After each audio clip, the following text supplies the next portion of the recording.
नमस्कार। देश प्रदेश के इस खास सेगमेंट में आपका बहुत बहुत स्वागत है। मैं हूं आपके साथ जया कौशिक। सबसे पहले बात करते हैं उत्तर प्रदेश की, जहां रामगंगा नदी पर बना एक पुल का हिस्सा कल अचानक से ढह गया।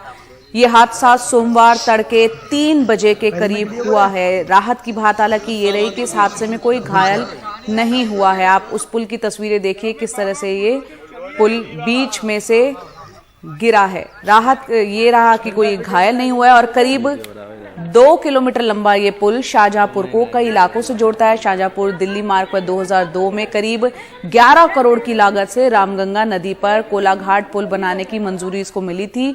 2008 में इस पुल पर आवागमन शुरू हुआ था। करीब 2 सालों से इस पुल पर कई तरह के गड्ढे हो गए थे, जिसके कारण लोगों को परेशानी हो रही थी। और हादसे के बाद प्रशासन ने इस मामले पर अब जांच के आदेश दिए हैं।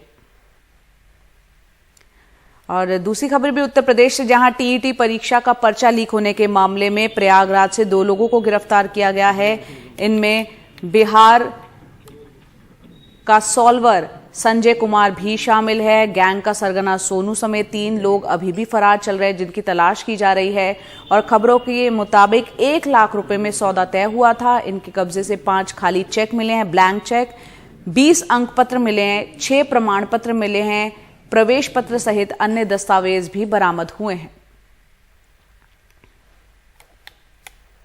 और अब खबर बेंगलुरु से, जहां लापरवाही की ऐसी कहानी सामने आई है जो सरकारी महकमे के काम करने के तौर तरीकों पर सवाल जरूर खड़ी करती है।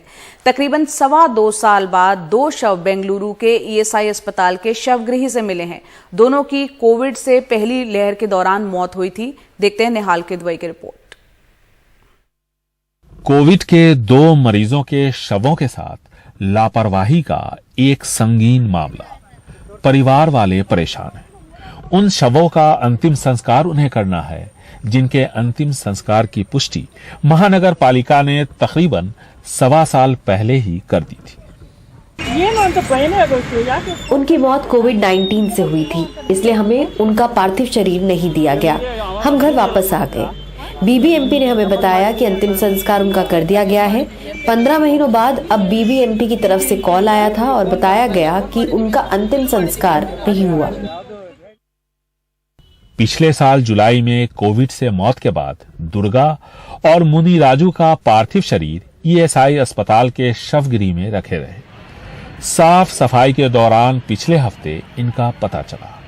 हड़कंप मचा तो ईएसआई ने जांच के आदेश दिए, लेकिन परिवार वालों को अब भी यकीन नहीं हो रहा। इन्होंने कहा है कि आगे का सारा काम ये ही लोग देख लेंगे। अब जब तक ये खत्म नहीं होता हम यही रहेंगे। हमारे लिए शव को ले जाने के लिए कुछ नहीं बचा है, ऐसा कह रहे हैं। हमारे दूसरे रिश्तेदार भी यहाँ आ रहे हैं। इन लोगों की लापरवाही से हम बहुत दुखी हैं। हमें न्याय चाहिए। शव गल चुके हैं, इनका पोस्टमार्टम करना भी किसी चुनौती से कम नहीं है। सीधे तौर पर यह महानगर पालिका और अस्पताल प्रशासन की लापरवाही का नतीजा है। बेंगलुरु से कैमरामैन गोविंद मूर्ति के साथ निहाल किदवई, एनडीटीवी इंडिया।